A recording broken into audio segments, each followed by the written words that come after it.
आज दिल्ली में कांग्रेस नेता सोनिया गांधी ने देश की पहली आदिवासी महिला राष्ट्रपति श्रीमती द्रौपदी मुर्मू जी के प्रति अपमानजनक शब्दों का प्रयोग कर देश के समस्त आदिवासी समुदाय का अपमान किया है। इस संबंध में लोकसभा सांसद एवं वलसाड डांग सांसद श्री धवल भाई पटेल एवं संसद में सभी आदिवासी सांसदों ने इसका कड़ा विरोध किया, जिनमें बारडोली के आदिवासी सांसद श्री प्रभुभाई वसावा और छोटा उदयपुर के आदिवासी सांसद श्री जसुभाई राठवा भी शामिल थे, जो अपना विरोध व्यक्त करने के लिए उपस्थित थे। देश के आदिवासी समुदाय में सोनिया गांधी के खिलाफ तीव्र प्रतिक्रिया है। समुदाय में भारी गुस्सा है और सोनिया गांधी से माफी मांगने की तीव्र मांग हो रही है। आज देशना पार्लामेंट में राष्ट्रपतिजीનું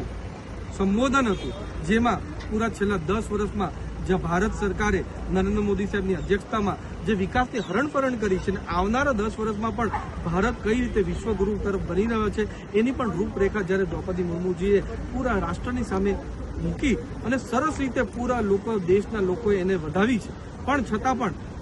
આ સ્પીચ પતિ એના પછી કોંગ્રેસના પ્રમુખ લીડર એવા સોનિયા ગાંધીજીએ બહાર આવીને એકદમ અભદ્ર ટિપ્પણી આપણા દ્રૌપદી મુર્મુજી વિશે કરી છે। અમારા દ્રૌપદી મુર્મુજી આદિવાસી સમાજમાંથી આવીને કેટલા બધા ચડાવ ઉતાર કરીને મહેનત કરીને સંઘર્ષ કરીને જ્યારે આજે રાષ્ટ્રપતિના પદ લગીને પહોંચી છે, છતાં પણ જ્યારે સોનિયા ગાંધીએ એમને પુઅર લીડી થાકેલી એવા અભદ્ર શબ્દની ટિપ્પણી જે કરી છે એનો અમે પૂરજોશ વિરોધ કરીએ છીએ। અમારા આદિવાસી સાંસદો, ધારાસભ્ય, દરેક સમાજના સાંસદો અને પૂરો દેશ સોનિયા ગાંધીની જે વિચારધારા છે, જે અમારા આદિવાસી સમાજના ખિલાફ જે એમનું ઝેર એમના મનમાં છે એનો વિરોધ કરે છે અને અમે બધા લોકો માંગ કરીએ છીએ કે સોનિયા ગાંધી આના માટે દેશભરની સામે દ્રૌપદી મુર્મુજીને